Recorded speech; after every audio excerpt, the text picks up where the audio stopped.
Splendida virtù chiamata disubbidienza. Storia di donne, di innocenza violata, di fragilità, di sensi di colpa, ma anche di amicizia, di denuncia e di coraggio. Una storia che parla di attualità, della violenza sulle donne, quella intitolata Pierina e il lupo, è messa in scena grazie alla volontà dell'attore e cantante, qui anche nelle vesti di regista e di autore dei testi, Vittorio Matteucci, interpretata dal corpo di ballo di Padova Danza. Protagoniste quattro amiche, ognuna con un profilo ed una personalità descritte dalle musiche di Prokofiev, rivisitate da Federico Malaman. Una Pierina giovane studentessa, piena di vitalità.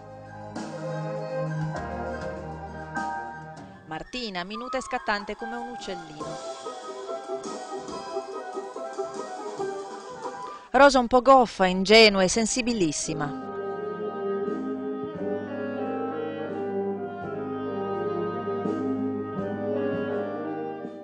E Giulia la gatta, sensuale e provocante per antonomasia. Difficoltà nelle coreografie, visto che è un tema molto delicato.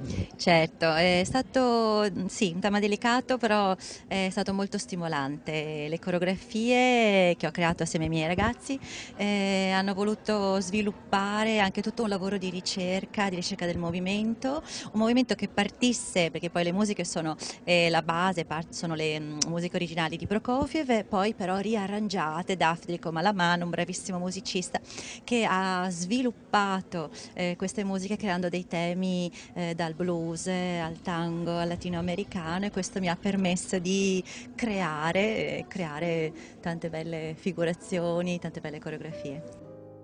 Nel quadro degli incontri che si consumano tra centri commerciali, discoteche o in chat, emerge l'ombra e la minaccia di Lupo, ragazzo affascinante e subdolo, simbolo della violenza, che approfitta dell'innocenza di Rosa, ma che verrà poi smascherato attraverso un lieto fine. Ho pensato che forse uno spettacolo che trattasse l'argomento terrificante della violenza alle donne fosse fondamentale metterlo in scena. È importante mettere in scena questo argomento per sensibilizzare ancora di più la gente, ma al di là dello scoop giornalistico, proprio nella cultura, per far capire che uomini e donne sono uguali, che sono persone e come tali si devono rapportare gli uni con gli altri.